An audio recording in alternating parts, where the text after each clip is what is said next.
Welcome to 99 TV 99 TV special స్టోరీకి స్వాగతం. పులి మన జాతీయ జంతువు. పులి అంటేనే ప్రకృతి అంటేనే పులి అంటారు కొంతమంది అటవీ శాఖ నిపుణులు.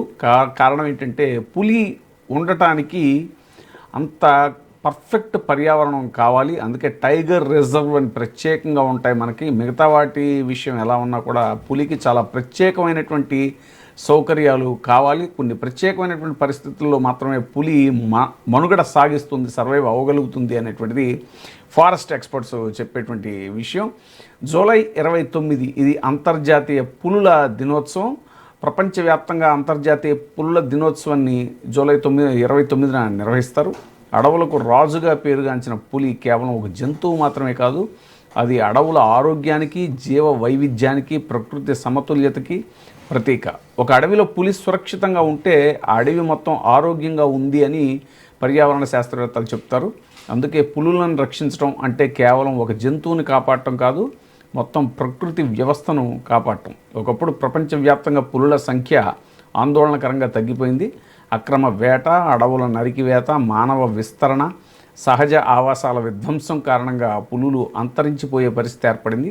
ఈ సంక్షోభాన్ని గుర్తించినటువంటి ప్రపంచ దేశాలు 2010లో రష్యాలోని సెయింట్ పీటర్స్బర్గ్లో సమావేశమై జూలై 29ని అంతర్జాతీయ పులుల దినోత్సవంగా ప్రకటించాయి. అప్పటి నుంచి ప్రతి సంవత్సరం పులుల సంరక్షణపై అవగాహన కార్యక్రమాలు నిర్వహిస్తున్నారు. భారత్ విషయానికి వస్తే ప్రపంచంలోనే అత్యధిక అడవి పులులు మన దేశంలోనే ఉన్నాయి. ఒకప్పుడు స్వాతంత్ర్యానంతరం పులుల సంఖ్య వేగంగా పడిపోయింది. 1972లో వన్యప్రాణి సంరక్షణ చట్టం అమల్లోకి వచ్చింది. అనంతరం 1973లో అప్పటి ప్రధానమంత్రి శ్రీమతి ఇందిరాగాంధీ నాయకత్వంలో ప్రాజెక్ట్ టైగర్ ప్రారంభమైంది. తొలుత 9 టైగర్ రిజర్వులతో ప్రారంభమైనటువంటి ఈ కార్యక్రమం నేడు దేశవ్యాప్తంగా అనేక టైగర్ రిజర్వులకి విస్తరించింది. ఈ ప్రాజెక్టు ద్వారా అక్రమ వేటను అరికట్టడం, అడవుల్ని సంరక్షించడం, పులుల సహజ ఆవాసాలను కాపాడటం, స్థానిక ప్రజల భాగస్వామ్యాన్ని పెంచడం వంటి చర్యలు చేపట్టారు.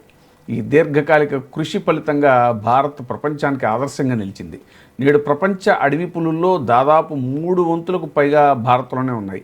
దేశంలోని అనేక టైగర్ రిజర్వులు పులుల సంఖ్య పెరగడంలో చాలా కీలకమైనటువంటి పాత్ర పోషించాయి. పులుల లెక్కింపులో ఆధునిక కెమెరా ట్రాప్స్, డ్రోన్లు, శాస్త్రీయ పద్ధతులు, DNA విశ్లేషణ వంటి సాంకేతికతలను వినియోగించడం వల్ల సంరక్షణ మరింత సమర్థవంతంగా మారింది. అయితే విజయగాథతో పాటు సవాళ్లు కూడా కొనసాగుతున్నాయి. అడవుల విస్తీర్ణం తగ్గిపోవడం, రహదారులు, గనులు, పరిశ్రమలు, అక్రమ వేట, మానవ వన్యప్రాణుల ఘర్షణలు పులుల భవిష్యత్తుకి ముప్పుగా నిలుస్తున్నాయి. అడవుల్లో ఆహార గొలుసు దెబ్బతింటే చివరికి పులులపై ప్రభావం పడుతుంది. వాతావరణ మార్పులు కూడా పులుల సహజ నివాసాలపై ప్రతికూల ప్రభావం చూపుతున్నాయి. పులుల సంరక్షణ అంటే కేవలం పులులను మాత్రమే కాపాడటం కాదు, అవి నివసించే అడవులను, నదులను, వన్యప్రాణులను, జీవ వైవిధ్యాన్ని మొత్తం సంరక్షించడం కూడా అంతే ముఖ్యమైంది. అడవులు మనకి ఆక్సిజన్, నీటి వనరులు, వర్షపాతం, ఔషధ మొక్కలు, వాతావరణ సమతుల్యతను అందిస్తాయి. ప్రకృతి పరిరక్షణ లేకపోతే మానవ మనుగడ కూడా చాలా ప్రమాదంలో పడుతుంది. అందుకే ప్రపంచ ప్రకృతి పరిరక్షణ దినోత్సవం సందర్భంగా పర్యావరణ పరిరక్షణ ప్రతి పౌరుడి బాధ్యత అనే సందేశం మరింత బలంగా వినిపిస్తుంది.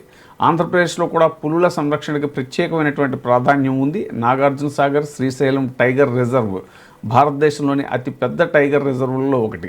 నల్లమల అటవీ ప్రాంతంలో విస్తరించిన ఈ రిజర్వ్ పులులతో పాటు చిరుతలు, ఎలుగుబంట్లు, అడవి కుక్కలు, సాంబార్ జింకలు, చిత్తల జింకలు, అడవి పందులు, అనేక రకాల పక్షులకి నిలయంగా ఉంది. ఇక్కడ ప్రత్యేక యాంటీ పోచింగ్ బృందాలు, కెమెరా ట్రాప్స్, అటవీ సిబ్బంది నిరంతర పర్యవేక్షణ నిర్వహిస్తూ పులుల సంరక్షణకి కృషి చేస్తున్నారు.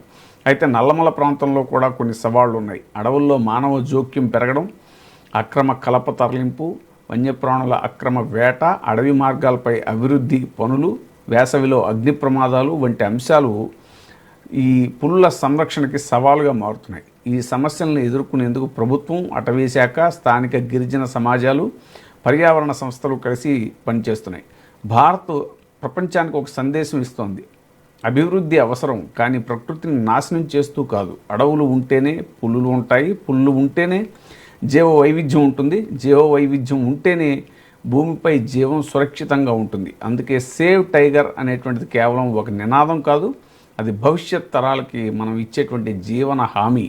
ఈ అంతర్జాతీయ పులుల దినోత్సవం సందర్భంగా ప్రతి ఒక్కరూ ఒక మొక్క నాటడం, ప్లాస్టిక్ వినియోగాన్ని తగ్గించడం, అడవులను కాపాడే కార్యక్రమాలకు మద్దతు ఇవ్వడం, వన్యప్రాణుల సంరక్షణపై అవగాహన పెంచడం ద్వారా ప్రకృతికి తమ వంతు సేవ చేయాలి. ఎందుకంటే ప్రకృతిని కాపాడితేనే మన భవిష్యత్తు సురక్షితంగా ఉంటుంది. పులిని కాపాడటం అంటే ప్రకృతిని కాపాడటం, ప్రకృతిని కాపాడటం అంటే మానవాళిని కాపాడటం. Thank you.